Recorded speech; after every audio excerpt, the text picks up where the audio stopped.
still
Hello.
Ngele re teng register ka tla mo di.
That time. But then when they when is the chance?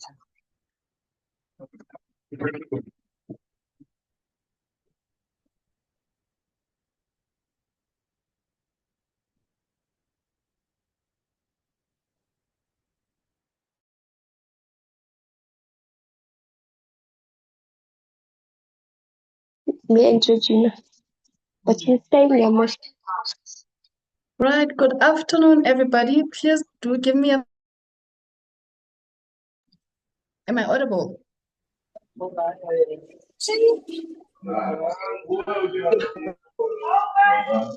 Thank you for the confirmation. Just a bit of housekeeping rules. Please do ensure that you are muted. Ensure that your camera is off. Please also do note that we are recording this meeting. In case you might need to access the recording on a later stage, we do upload it on our YouTube channel. So please ensure that you are muted and that your video is off for the duration of the meeting.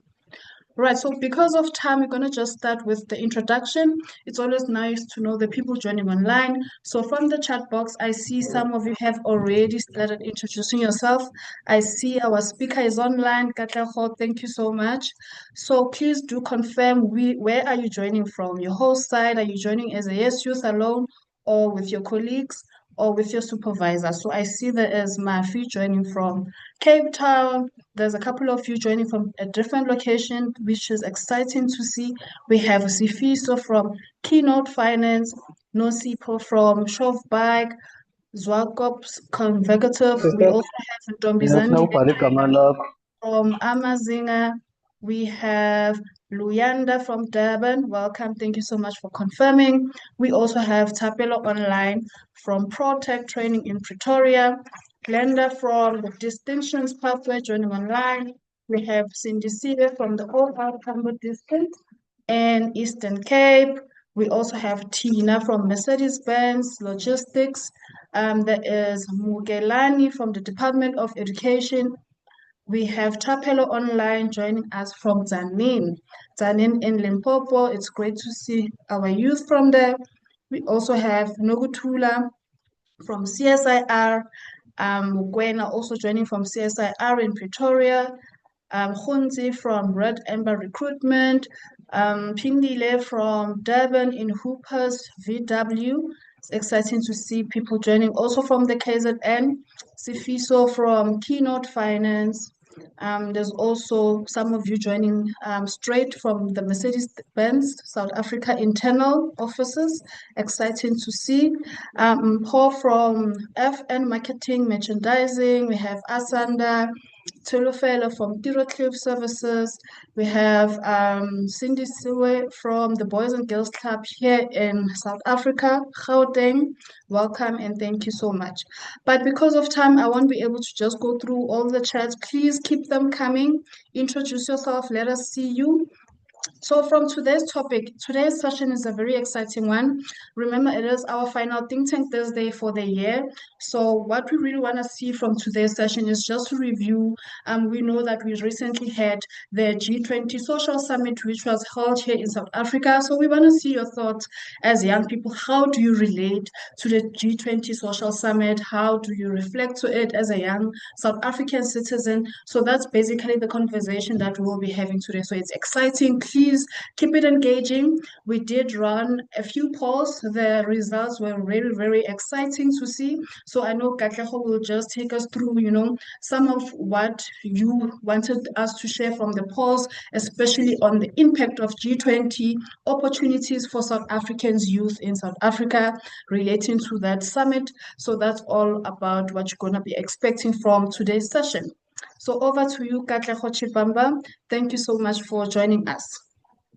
Maybe and before Katlego joins, I'd just like to put a personal welcome to him and thank Dineo for organizing it, and thank you everybody for being online. Just a little background is Youth at Work has been a Catalyst Now member, and we were part of the inaugural starting of Africa Forward, which was in Kenya 2 years ago. I was there as a representative of Youth at Work, and there were many other South Africans there from different organizations, but also organizations from all over the world. And that has stood us in good stead. We are part of the Social Entrepreneurship Network. We are part of the change. We are part of the transformation journey that's happening, not only in South Africa, but across Africa. So I would like all of you just to wear the lens of an African and what are we doing as a community for South Africa, but also for the broader continent.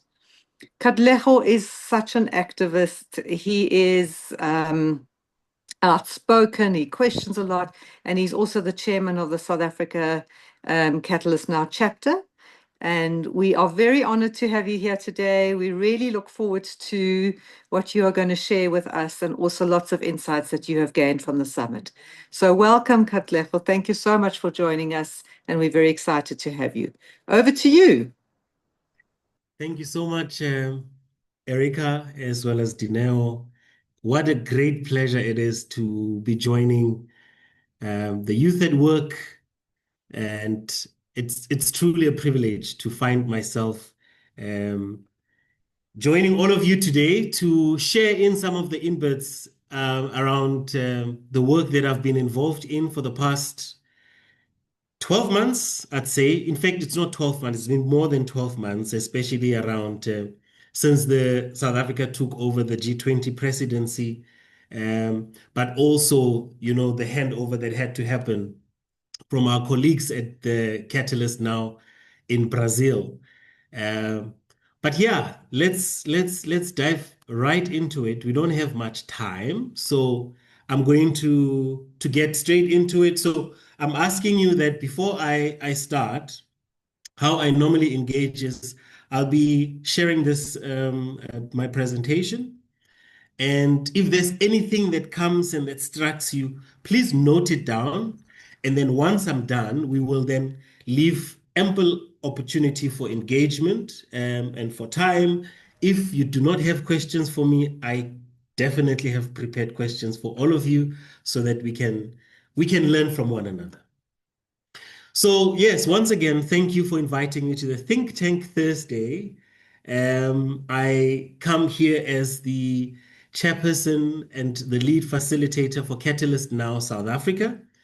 And how I have structured my presentation is that the first part, I'll give you a little bit of an overview around where I come from, which is what Erika just alluded to, Catalyst Now. What is Catalyst Now? How does South Africa Catalyst become South Africa Catalyst? And exactly where does Africa Forward fit in all of this? And some of the work that we've been doing. And then from there, I dive straight into what you all had requested me to do, which is share in the impacts of the G20 outcomes on the South African youth, as well as the opportunities for youth to show up nationally and in global spaces as well. And then after that, we will be followed by a question and answer session. So let's get straight into it. Catalyst Now is a global movement of social innovators working to accelerate systems change towards sustainable development goals. And this is happening across more than 150 countries where we have members as collaborators who come together to design, test, and scale solutions that address the social, economic, and environmental challenges that we are all faced up with. So in South Africa specifically, our chapter serves as a hub for inclusive innovation and social change. We focus particularly on strengthening the social solidarity economy, enabling community power and agency, advancing equitable livelihoods, and really nurturing partnerships. And that becomes the favorite part where I come in, because that's where the relationships building element comes in. But all of that is done in a way that is to scale up to some of the solutions that we want. You know, we connect global learning from our global office and in the ways that we are engaged globally to local realities. So what is it that we are doing on the ground? And how can we then bridge that divide between what happens globally and what happens locally? So we do all this by supporting practitioners, government partners, business, funders, communities in very meaningful and collaborative ways. So our chapter participates in global convenings like the Catalyzing Change Week. It contributes to emerging collaborations such as the Africa Forward, and it supports peer learning sessions, innovations, labs, and community engaged dialogues. So our value is that we don't work in isolation. Everything we do is part of a larger ecosystem of impact, and it's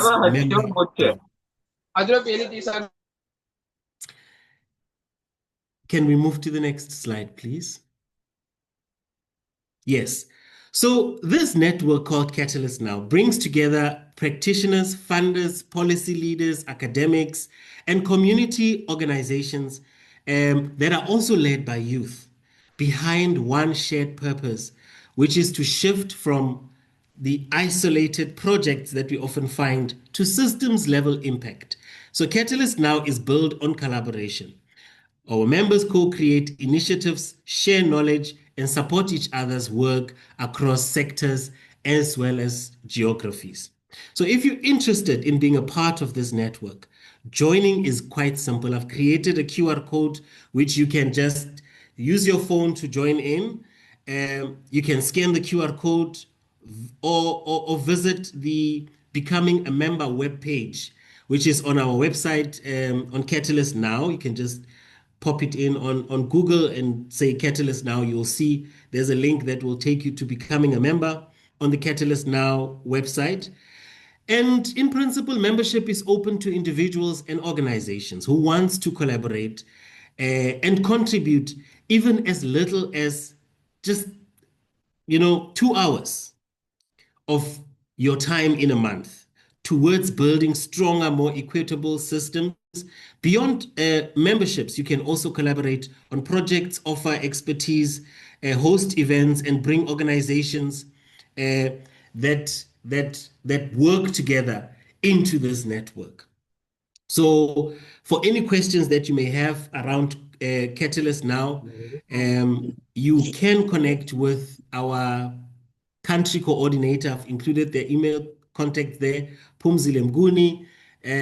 That's the email address that you can have. So I'm also sure that maybe you might have questions about Catalyst. So anything else that you may have, please, that's where you can reach us on. We are also available on some of the social networks. You'll find us on Instagram, on Facebook, as well as on LinkedIn.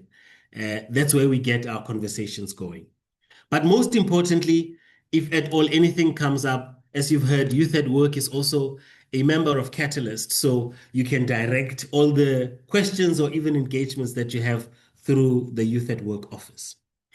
Now, I'm excited to dive into what it is that you, the Youth at Work youth, have been able to vote upon. And I was quite excited. I was surprised yesterday to hear that there's been a poll that was put out around asking you what it is that you really want to hear from this conversation. So at Youth at Work told us that you wish to get from this session an understanding on the real impact of the G20 on your lives as the youth. And number two, figuring out how you can actually show up in these national and global spaces. So for me, the exciting thing is that these aren't just abstract policy questions that we will have. These are about your futures, about your opportunities, about the power that shapes the system. So as we think of the G20, we also think about ourselves and where we fit in. So let's get straight into it.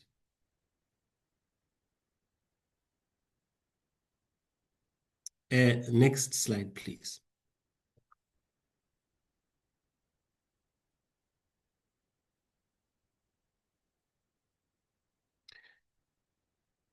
There we go.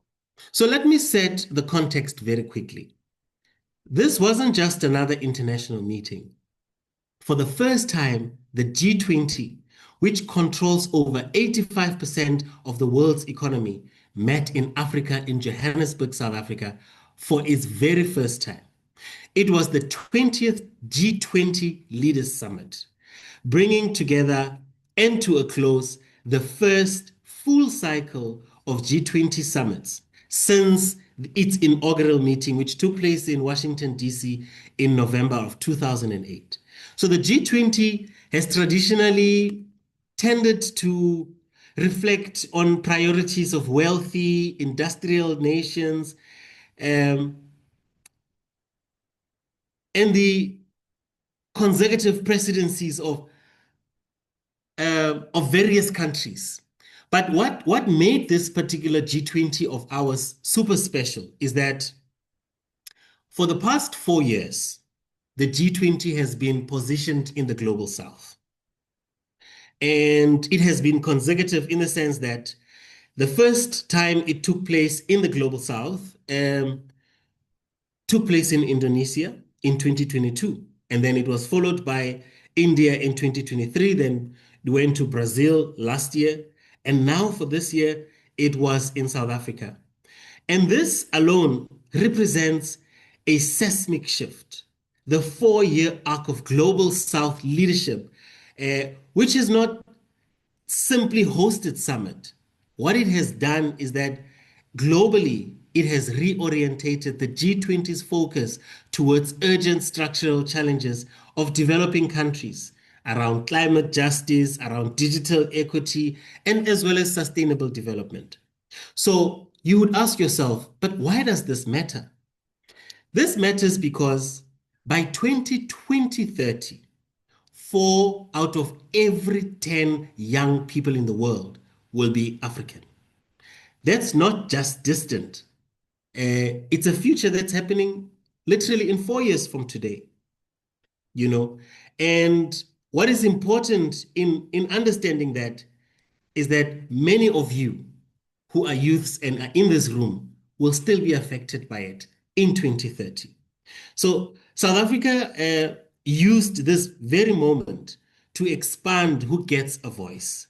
Not just governments, not just youth, entrepreneurs, they also included civil society. And for the first time, they were able to expand the working groups to 22 different engagement groups, which had real formal platforms. The last time this happened in Brazil, they only had about 18. But in South Africa, that means that there was an extension. So I'm sure many of you saw there was the Parliament 20, there was the T20, there was the SU20. There were so many other 20s that I'm sure many of you asked yourself, but what's going on? What the deliberate approach was by the South African government was to make sure that they offer as many opportunities for voice and for authentic platforms to influence policy, but to also be engaged at that level. So the question that I have really is, did all of that translate into real impact for you? Yes, we all had it, we've seen it, but what has it been? Has it really transformed into real impact? Can we move to the next slide, please? So let's talk real numbers. The Nelson Mandela Bay Targets commits to reducing South Africa's youth and EET rate by 5%, and that's by 2030. Right now, about 32% of South African youth are, in principle, not employed and not in education or in any training. That's almost 1 in every 3 young people with no pathway forward. And that could be your friend, that could be you. And we literally are where we are at the moment. So the gender equity targets mean that young women, especially those who are of marginalized communities, will see expanded opportunities and fairer wages. And that's what the hope is for 2030. The AI for African initiatives isn't about just using ChatGPT. It's about South African youth building AI systems, controlling technology, creating solutions that Africans need.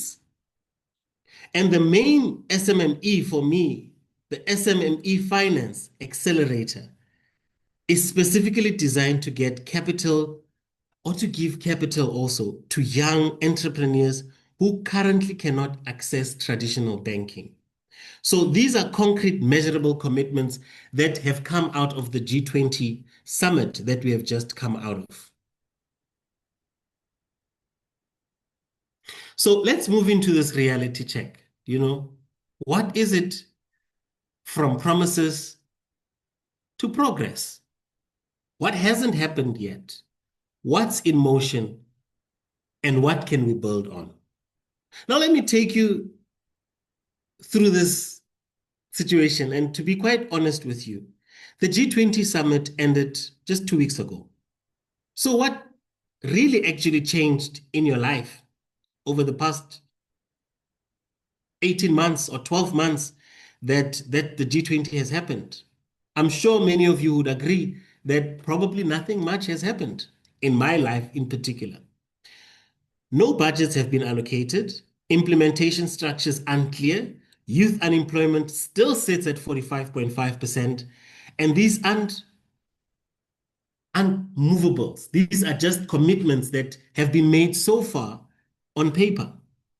But here's what is in motion and what you need to take forward. 7 legacy programs are being structured with implementation partnerships. The engagement groups that I've mentioned, the B20, the C20, the Youth 20, the SU20, they didn't just make recommendations and leave. They committed to ongoing work. And critically, South Africa stays in the G20 track until November 2026, which means it gives us continued influence until next year, November. So whatever it is that was decided and discussed until now we now have the opportunity to make sure that we bring it to life within the next 18 months. So what we really have is a window of 18 months where international attention, formal commitments, and organized push for actual implementation. The question isn't whether promises were made. The question now is, will you help in enforcing all of these changes? Let's move to the next slide, please. Looking at all of this, who benefits? Let's break down this impact. Let me break down this for you by who you are and what you're trying to do, right? If you're a student, higher education digitization means better access to learning, especially if you're in rural communities or you can't afford traditional institutions or skills or training opportunities. But now what this is that the skills and trainings will be aligned with the actual job markets that are in need at the moment. If you're a job seeker, the Nelson Mandela Bay target especially addresses you. 500,000 new pathways by 2030. The B20 committed to skills development, gender targets mean that more fairer hiring will be done. And if you are an entrepreneur, the SMME Finance Accelerator is your entry point. Currently, young entrepreneurs can't get loans. This creates alternatives financing. So the SU20 focused specifically on township as well as the rural entrepreneurship. So not just on the urban startups that you find often happening in Sandton or in urban areas where it's easier to sort of get access to support. So if you're in the creative industry, arts, music, content creation, the design, there's an initiative called the Timbuktu Creatives Hub, which is the Timbuktu Creatives Hub recognizes that these are real jobs. And that's what they were trying to bring out throughout the G20 Summit, to say, if you're going to look at a content creator, it's not just a side hustle.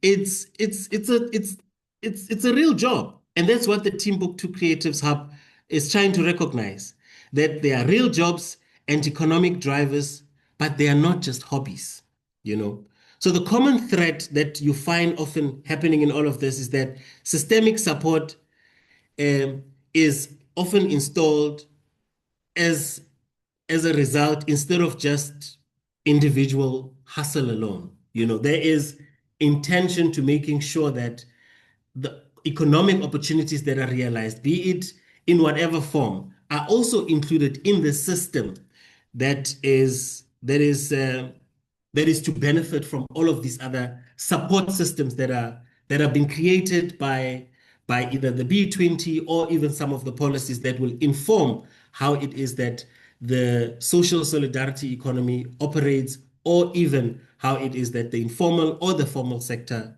operates. So beyond individual opportunities, these are some of the systems shifts that I've identified.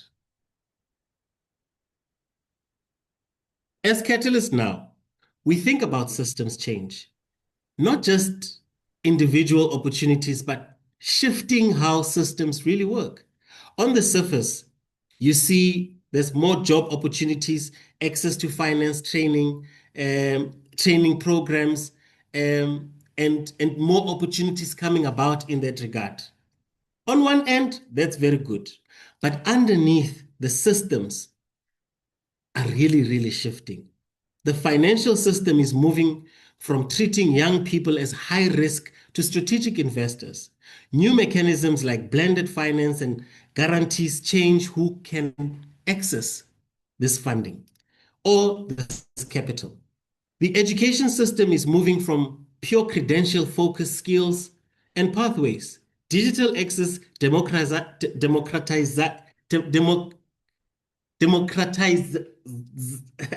apologies.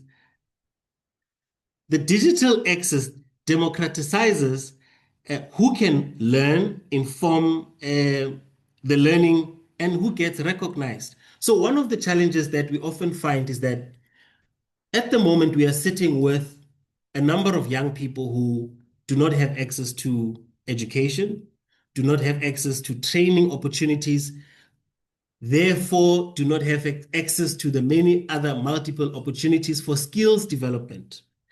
But on the one end, you find that there's also a number of young people who are coming from universities who hold degrees but do not have access to jobs. And they come into a system that says to them, now you have a degree and now you want to, you're almost pushed in a way where you need to start becoming entrepreneurial. But the minute you start thinking, I have a side hustle that I want to get going, then you are met with all of these barriers that are, that are looking in front of you.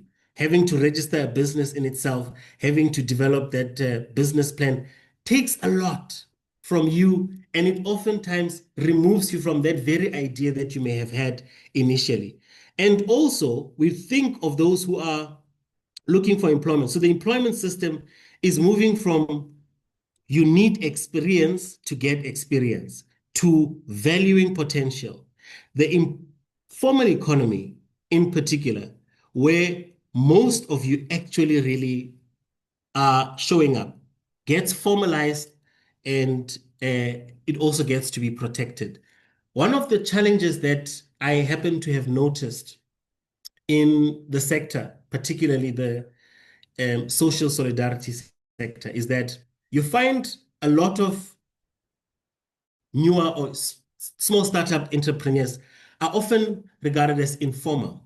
And because they're informal, that means your business is either not registered, and as a result, you are unable to get access to multiple opportunities that may be presented to enable you to get access to finance. So what then has been pushed throughout the G20 in terms of the commitments was to ensure that we shorten that gap.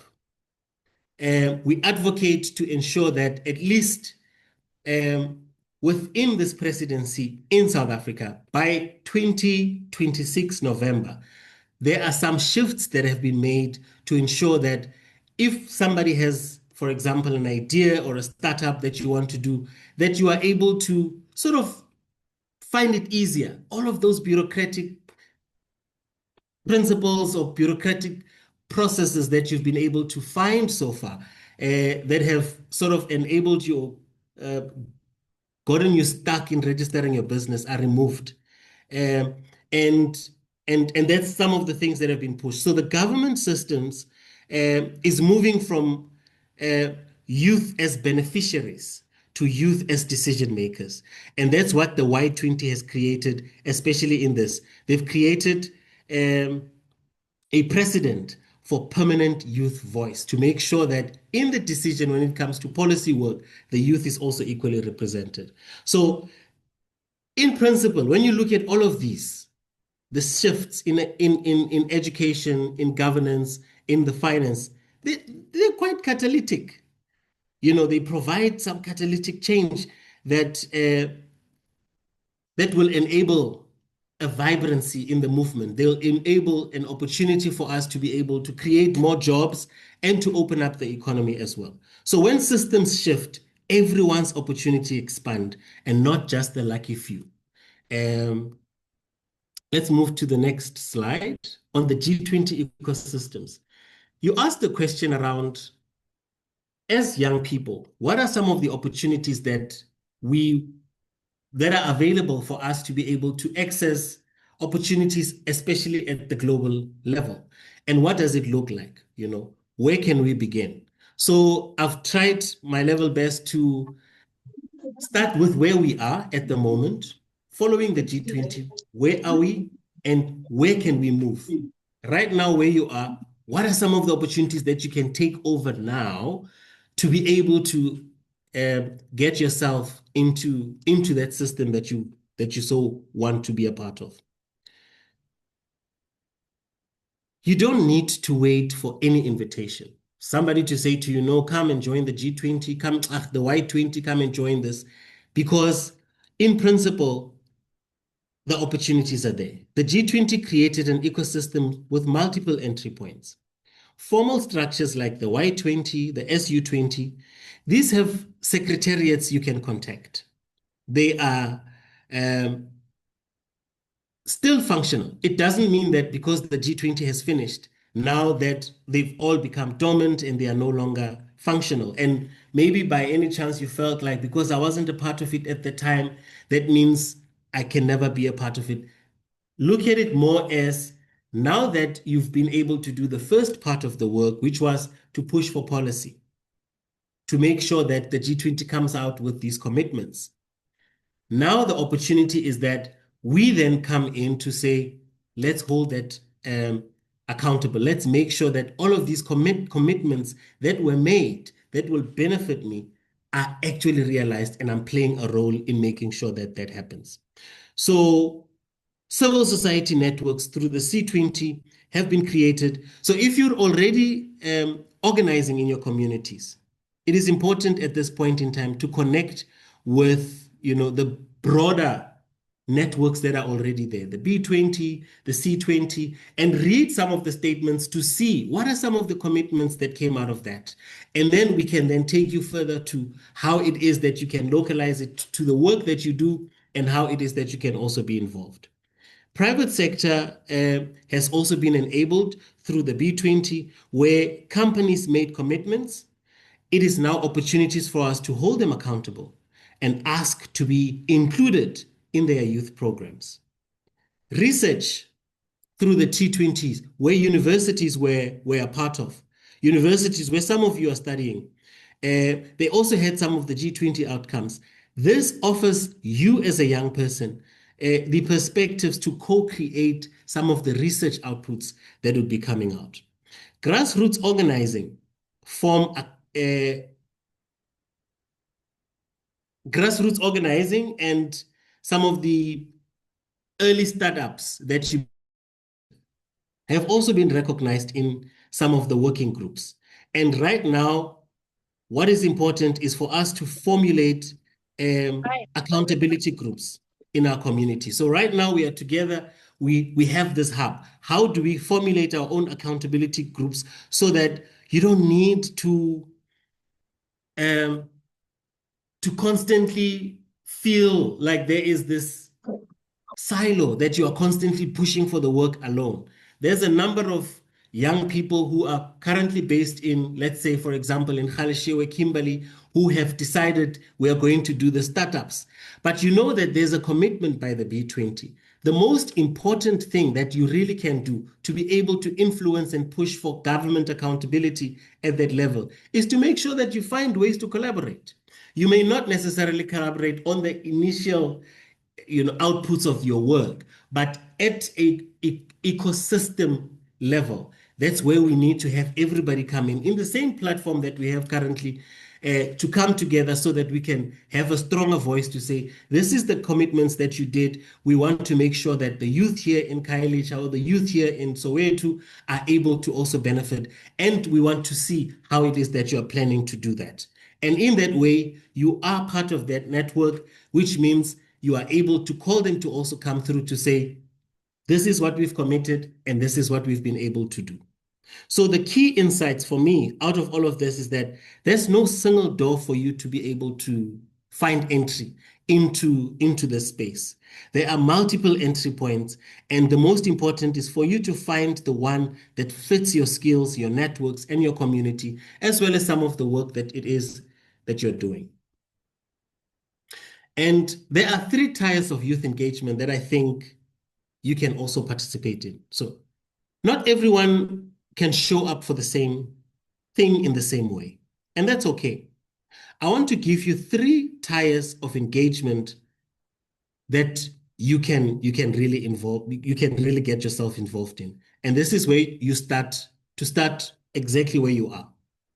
Tier 1 says aware, and it's for you to be aware and to be informed before it is that you become involved in anything at a global level or even at a national level. It's important that you speak of things that you know.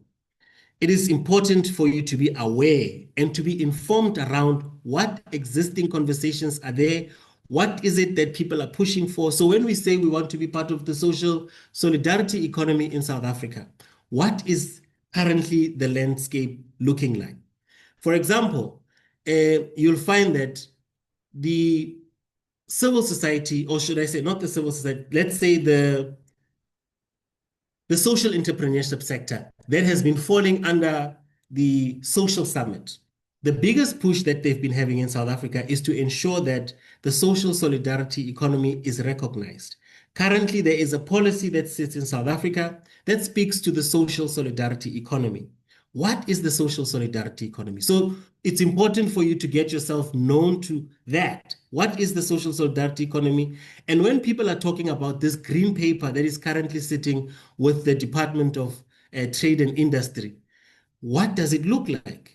And what does it need for it to be moved? So it's currently sitting as a green paper. It needs to be moved, provided that it's adopted into a white paper. And once it's moved into a white paper, that means then we have an opportunity to create this into policy. And this will be policy that affects all of us in this country. It means it will affect everyone who's working in the informal sector. It means everyone who's working in the informal sector would have to be bound to that policy. So it's important to get yourself into the know of things, of exactly what is this, research for yourself. So be aware and be informed. Everyone can do this. Understand what was committed.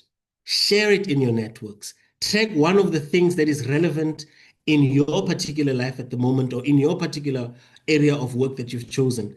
This creates informed citizens' pressure. 2 to 5 hours. And I mean, if I look at it in terms of time, this takes only but a period of time. I mean, if you dedicate about 2 hours of your time in a month to becoming informed and just understanding, when Katlego spoke about the social solidarity economy, or when Katlego spoke about the SU20, what was he talking about? Amongst the myriad of many things that you're doing, just put that time aside to get to learn a little bit about it. So the second part, which is the second tier of how you can be engaged in all of this, is through active participation. Join accountability groups. There are many accountability groups that exist at the moment. Attend public consultations where government asks for inputs or legacy programs. Connect your community's needs to the G20 commitments that were made. 5 to 10, initiatives, 5 to 10 commitments were made by the B20 to saying, this is how we are going to be doing collaborative work. I know currently that an institution, there's NESPERS, which has gotten into some collaborations with a few other organizations, and I'll share that information. And part of that is part of the legacy work that has been done. Africa Forward, which is our continental mother body, has also gotten into a number of post-G20 agreements or relationships and partnerships. And the idea behind that was we are going to make sure that these commitments that have been put up onto us are going to be realized. And it is there where many opportunities are going to come, where they're going to create, part of the commitments that they said was they're going to create dignified jobs for the youth in Africa, which means that South Africa is going to be involved in it. So already being a part of that and understanding where that is going at that point in time means that you are already one step ahead. So through Catalyst and being a member of Catalyst at the moment, we then enable you to be part of these conversations at that level, because Africa Forward operates continentally, and what it really does for us is to help us with the heavy lifting of the work. We are involved with the grassroots work, with the actual relationships and the activists, as well as the social entrepreneurs that are in the ground. They will open up many other opportunities to say, hey, these are the opportunities. We have an opportunity for about 8,000 young people that needs to be employed. Where can we find those 8,000 young people? They will be coming through to us to say, help us find those 8,000 young people so that we can make sure that they are in place, placed up for these opportunities. That's where some of those kinds of engagements happen in these kinds of platforms that we're creating. And then tier 3 is around systems influence. And this is for me where we really get to lead the change. You form or you lead a coalition. And this is important because when we are building networks, and this is where also I often encourage, especially grassroots or small, not small, let's call them startups or grassroots organizations, to start up coalitions. Or oftentimes we say it's important for you to start these chambers of commerces for yourself. Because through a network and the chambers of commerces that you'll be creating, that's where then you start getting a wider voice and a wider audience. And in that way, you are able to be recognized and see a lot more opportunities coming up to your way. So the systems influence really requires us to be at a space where we are not just speaking individually.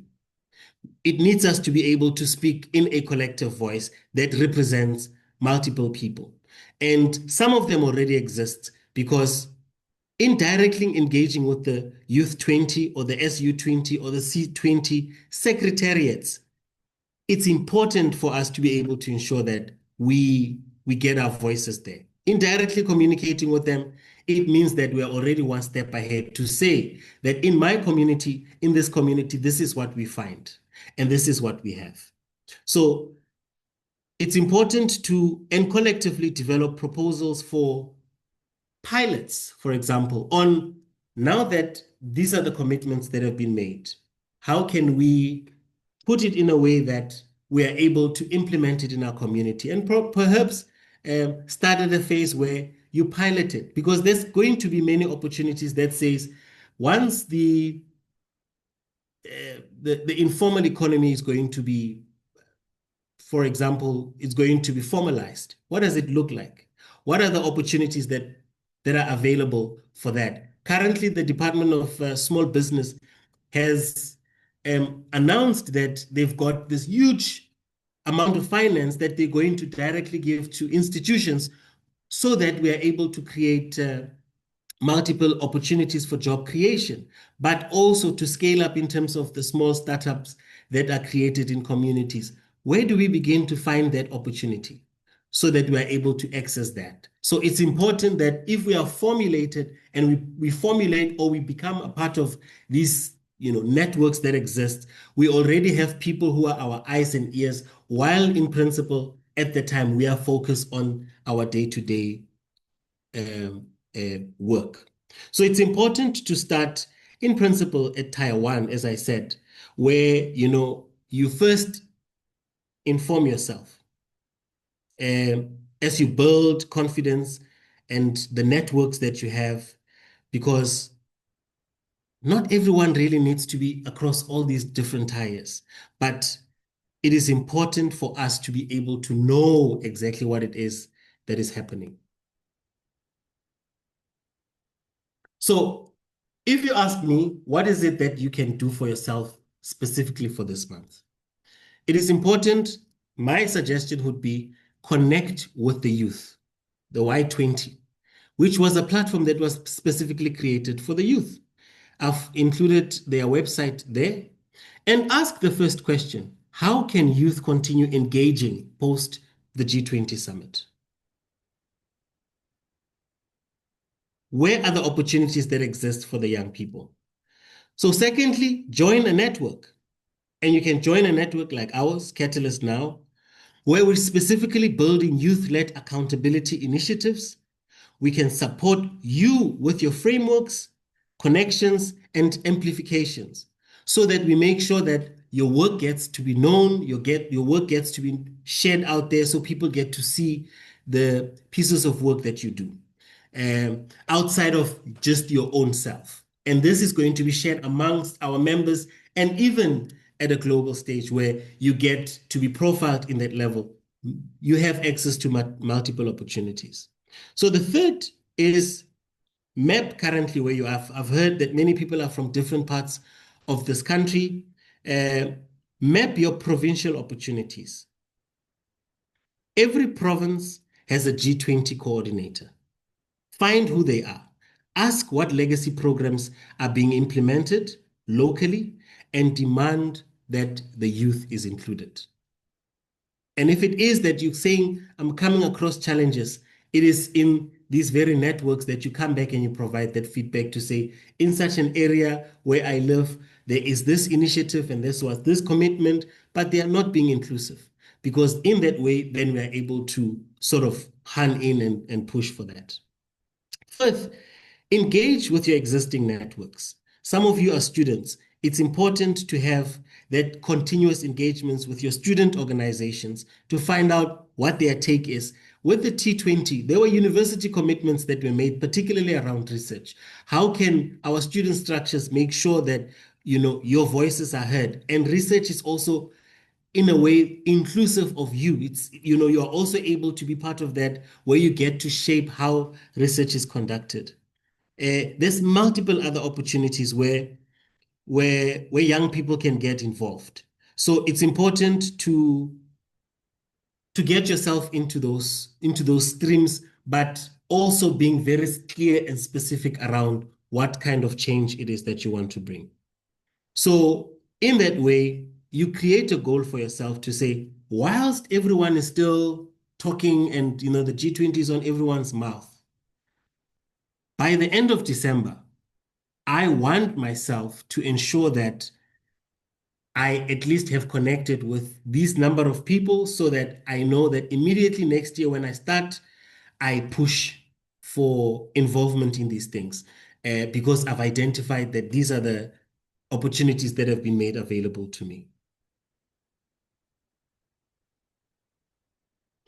These are the different pathways for your national and global spaces where implementation often takes place. So let me show you how you can actually show up and the infrastructure that is being built to support you. First, there are 3 tiers of engagement. Everyone starts somewhere. The first tier, again, is, no, I think let's move from there. Sorry. That's a repeat in terms of, so this is where then it builds into that the various pathways that are available.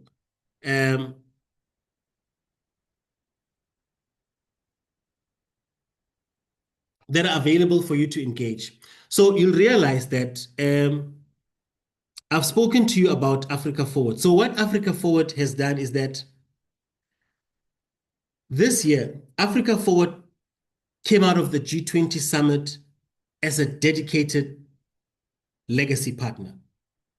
They've secured partnerships with major organizations specifically to continue this piece of work that we've done in South Africa and across the continent. They're supporting social enterprises, they're building capacity, enabling for collaborations to happen, creating bridges between high-level commitments and community actions. And for me, this is huge because usually after summits, what normally happens is that everyone goes home and nothing happens. We all leave the space being very euphoric around the conversations that were had, but oftentimes much of those conversations do not become implementable. So Africa Forward has shown a commitment to say, we are going to be a part of these legacy initiatives, and what we are doing is creating a sustained infrastructure to ensure that some of the commitments that were made are going to be implemented. So you also have an entry point through the Catalyst Now and through Africa Forward to make sure that the commitments that were made are a part of it and you are a part of. So Catalyst Now, because it operates around systems thinking, it provides sort of support in a way to coordinate some of the commitments that were made and to provide a space for that kind of relationships that are built. Like I've indicated to you, the Africa Forward commitments that were made. Africa Forward and some of the G20 commitments are high-level commitments that were made that exist at, you can say, a national level. And oftentimes they struggle to translate into, active communities. But the most important thing is where Catalyst now sits is at a space where we have direct members who we can then link up into those opportunities to say, this is what we have been able to do. These are the number of members that we have. And how can you then help open some of those opportunities for us to be able to directly ensure that young people are engaged at that level?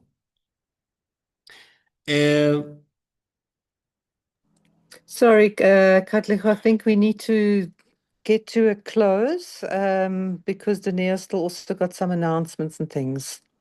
Okay, so maybe Or let do you me want just to open it up for questions, but draw to a close, please? Yes, thank you. So I think in principle, one thing that I want to be able to bring out of all of this is there's multiple opportunities for young people to be engaged. The G20 summit has come and it has made commitments, particularly for South Africa, to say, this is what we want to do. And there's multiple opportunities that exist, especially within the next 18 months, for us to be able to engage with some of the commitments that are made. And there's multiple opportunities for us to ensure that we push for that to happen. And as that happens, we need to make sure that everyone is included. The young people are included, persons with disabilities are included, and all marginalized groups are also represented. And I'm hoping that this session has been able in some way to at least open your mind to what are the opportunities that exist and what does it look like now that the G20 has passed. I'm sure there are multiple questions that you have for engagement.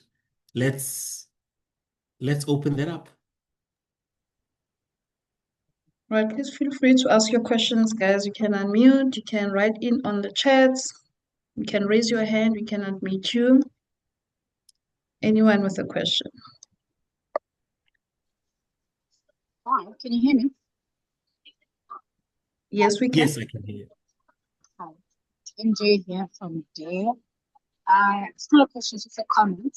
I just wanted to say thank you so much, Katlego, for the session. As a supervisor, I feel like the content was very, very good. I know there's adults who also don't know much about G20.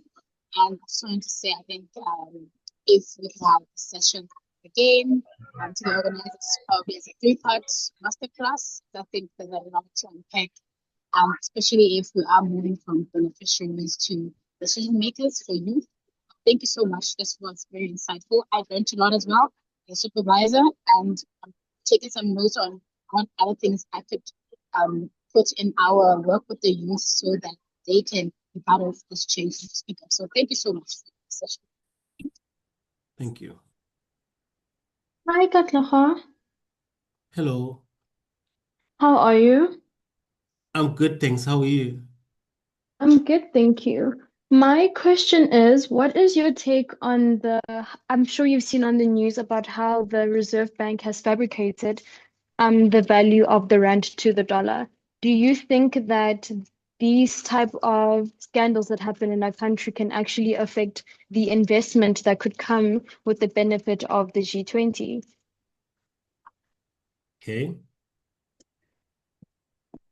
Thank you for that question. I think I'll take the question. Is there another question? And then I can respond to it. Okay, cool. Nope, that's my only question, because it's very intriguing how we've always thought that the rand has always been weaker to the dollar, but actually only to find out that it's been fabricated for so long that we actually have been doing better as a country. So it's just intriguing to find out how maybe could it actually affect the progress of the G20? Look, I'm not speaking as an economist. As Okay. Erica had indicated, I'm an activist. I'm a social entrepreneur, but I also share in a couple of opinions around matters of that nature. So, for example, where I take it, in fact, in how I think you look at it more as the banking industry, how they've been able to simply just monopolize opportunities because there hasn't been much opportunity by the government to provide policy for protection. So in that way, because the banking industry in itself and some corporates have been having this monopoly of literally manipulating not just the rand to the dollar, but manipulating multiple other systems purely because there hasn't been any sort of measures to ensure that this is not going to happen. There has been a lot of freedom that is sort of happening, especially when it comes to, how the corporates operate, which is oftentimes they operate on their own. They are not particularly held accountable. So there is a possibility that, engagement on this might robustly, for me, shift the way in which we see some of the implementations happening. Whether it will, in fact, directly impact the implementation around what some of the commitments are from the G20, in principle, I hope so. My question would be saying, my response would be that I hope so, because we need a robust, social entrepreneurship sector. We need young people who are able to sort of have these conversations and hold them accountable. Because in many instances, they've just gotten away with it. So there might be opportunities for us to, influence how that could be responded to. But my take, especially as young people, I would say this is the platform for you to be able to engage and to make sure that those kinds of changes happen. And there is policy that is in place to make sure that such manipulations are not to take place in the future, and accountability is held where such instances has happened. Yeah. Okay, cool. Thank you so much for your take, Katlego. I think maybe just to add on as well for everybody is Katlego and I were both in that social summit, and we can tell you that there is so much positivity, so much action. So Africa is really at the forefront, and what we are doing, what you are doing, the stories that I can tell about what the youth are doing is really shaping how legislation is being done and how we are being viewed. So I want to encourage each one of you, keep doing what you're doing, keep showing up in that way, showcasing that young people are innovative, that they are transformative, that they open their own business, that they hustle, that they work hard. Showcase everything that you're doing and just keep on doing it because you're on the right track. The country and the continent is changing because of you. So we appreciate you. We speak about you at these conferences, and we know that the change has happened. Africa is seen in a different light, and you are part of it. Just want to thank you and lots of love. Drive safely for Christmas. Don't spend all your money, and we will see you back in January. Thank you, thank you, thank you. Thank you. Bye. Right, thank you so much. I'm just Christmas, everyone. Merry Christmas. Bye, guys. Can you please reshare the link for the Bye. Thank you, everyone. Bye. Goodbye. Bye, everybody. Love you lots. Thank Drive you. safe. Bye. Merry Christmas. Bye.